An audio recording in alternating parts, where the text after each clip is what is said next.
Story 1. The Waterpark of Fear. On the outskirts of a small, quiet town stood the ruins of AquaDreams, once a thriving water park filled with laughter and joy. Decades ago, it had been the highlight of every summer. But tragedy struck when 3 children drowned mysteriously in the main pool on a calm, sunny afternoon. The park was shut down immediately, left to crumble under the weight of neglect and sorrow. Over time, nature began reclaiming the grounds, but the locals still avoided it. Whispers of strange happenings, ghostly lights and eerie cries kept the brave at bay, but not everyone believed the stories. On a dare, a group of teenagers decided to explore the park late one summer night. Armed with flashlights and smartphones, they climbed over the rusted gate. The air was unnaturally heavy, the faint smell of chlorine lingering like a ghost of the past. The park was eerie in the moonlight. Slides loomed like skeletons, and stagnant pools shimmered with a strange, oily sheen. They began their exploration cautiously, joking to mask their unease. The smaller pools were empty, their floors cracked and filled with weeds. They snapped selfies near the graffitied walls and dared each other to climb the decaying slides. Everything seemed harmless until they approached the main pool. The water in it was crystal clear, too clear. The surface reflected the moon like a perfect mirror, but something about it felt wrong. One of the boys threw a rock into the water, expecting it to sink. Instead, it floated for a moment before vanishing completely. Ripples spread across the surface, followed by an unnatural stillness. Then it happened. From the depths of the pool, a figure began to emerge. At first, it was hard to make out. A pale silhouette rising slowly, deliberately. But as it surfaced, they saw it clearly. A gaunt, skeletal form with elongated limbs and empty black eyes. Its translucent skin glistened under the moonlight, stretched tightly over its twisted frame. The creature's head jerked unnaturally, its hollow eyes locking onto the group. Paralyzed with terror, they watched as it began to move toward them, climbing out of the water with grotesque, jerky motions. One girl screamed, snapping the others out of their trance. They ran, scattering in all directions. But the creature was impossibly fast, its bony limbs clattering against the concrete as it pursued them. One by one, the teenagers disappeared. Their screams echoed across the park, cutting off abruptly. The last boy reached the entrance, only to find the gate he'd climbed over was gone. Turning around, he saw the creature standing mere inches away, its hollow face tilting as if in mock curiosity. The boy's flashlight flickered and died as he was dragged back into the depths. By morning, the water park was silent once more. The pool's surface was smooth, its waters eerily calm. But those who passed by swore they could hear faint splashes and laughter. Twisted echoes of the past mingled with the screams of the doomed. Story 2. The Asylum's Whispering Walls. Willowbrook Asylum was a place that bred fear long before its doors were finally shuttered. Built in the late 1800s, it was meant to house the mentally ill, but over the decades, it became infamous for its cruel experiments and inhumane treatment. Electroshock therapy, sensory deprivation, and even lobotomies were common practices. The asylum's dark history ended abruptly when a fire swept through the building, claiming dozens of lives. Only a handful of patients and staff escaped, and the charred remains of the building were left to decay. Despite the fire, the locals claimed the asylum was far from abandoned. Strange lights were seen in its broken windows, and those who ventured too close spoke of whispers in the wind. A few thrill-seekers entered but never returned. Yet, these warnings didn't deter a young journalist determined to uncover the truth behind the legends. One brisk autumn evening, she arrived at the asylum, armed with a camera, a flashlight, and recorder. The building loomed before her, its blackened bricks and shattered windows giving it an almost sentient presence. Inside, the air was thick with decay, and her footsteps echoed eerily through the empty halls. The first hour was uneventful. She explored rooms filled with rusted bed frames, toppled wheelchairs, and mold-covered walls. But as she ventured deeper, she began to hear it. Faint whispers, too soft to understand but unmistakably there.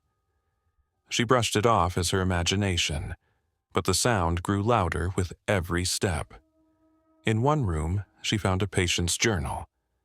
The entries were disjointed and frantic, filled with ramblings about the shadow man who came at night.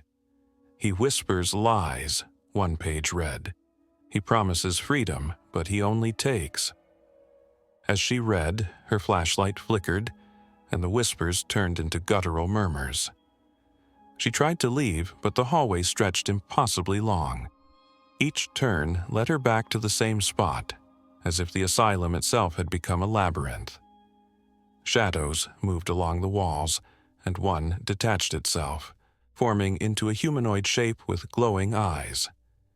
It followed her, silent and relentless. Desperation turned to terror as she sprinted through the halls, her recorder capturing her frantic breaths and the growing whispers around her. She stumbled into a room and slammed the door shut, only to find herself surrounded by dozens of shadowy figures.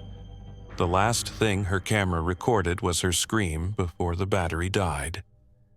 The next morning, searchers found her car outside the asylum, but no sign of her. Her footage was released online, filled with static, eerie whispers and glimpses of shadowy forms. No one has dared enter Willowbrook since. Story 3: The House That Never Let Go. Deep in the countryside, hidden by a dense forest of gnarled oaks and tangled vines, stood a house that time seemed to have forgotten. The locals called it the House That Never Let Go, a place spoken of in hushed tones. Decades ago, a family had lived there, a husband, wife, and their 2 children. One evening, they vanished without a trace. Dinner was left on the table, lights still burned in the windows, but the house was empty. Searches turned up nothing, and over the years, it fell into ruin. Yet, rumors persisted. Some claimed to hear laughter from its cracked walls, while others swore they saw flickering lights in its broken windows. One autumn weekend, a group of friends, drawn by the thrill of the unknown, decided to visit the infamous house. They arrived just as the sun dipped below the horizon, the house silhouetted against a sky of dying light. Its facade was a patchwork of peeling paint and ivy, its windows like blackened eyes staring out into the world. The air was heavy, carrying the faint, acrid smell of decay. Inside, the house was unnervingly intact. Dust blanketed every surface, but the furniture stood as though waiting for its owners to return. Plates with rotted remnants of food sat on the dining table, and children's toys were scattered across the living room floor. As they explored, an unshakable unease settled over the group. The air felt thick, as if the house itself was watching them. In a bedroom, they found a diary. It belonged to the mother of the family, and the entries grew increasingly erratic. She wrote of strange occurrences, doors opening and closing on their own, footsteps in the attic at night, and shadows moving just out of sight. The final entry read, "It's in the walls. Watching. Waiting. We can't leave, it won't let us." As they read, the temperature in the room plummeted. One of the friends, a girl named Mia, let out a sharp gasp. Turning, they saw her staring at the mirror. A shadowy figure stood behind them, though no one else was there. The lights flickered, and the front door slammed shut. Panic erupted as the group tried to leave, but the house seemed to shift around them. Hallways stretched impossibly long, and doors led to unfamiliar rooms. Shadows danced along the walls, growing darker and more defined. Whispers filled the air, unintelligible but insistent. One by one, they were separated. Mia found herself in the kitchen, the faint sound of children giggling around her. The others heard footsteps above them, though no one was upstairs. Each felt an overwhelming sense of dread, as if unseen hands were pulling them deeper into the house. The last remaining friend, Ethan, found himself back in the living room. The furniture had moved, forming a perfect circle around him. Shadows closed in, their inky blackness swallowing the light. The last thing he saw was the diary, now open on the floor, with a single phrase scrawled across its pages. "It's your turn now." By morning, the house was silent again, its windows dark and lifeless. The friends were gone, their belongings scattered throughout the rooms. A jacket here, a phone there. To the next visitor, it would seem as though they had simply disappeared, just like the family before them.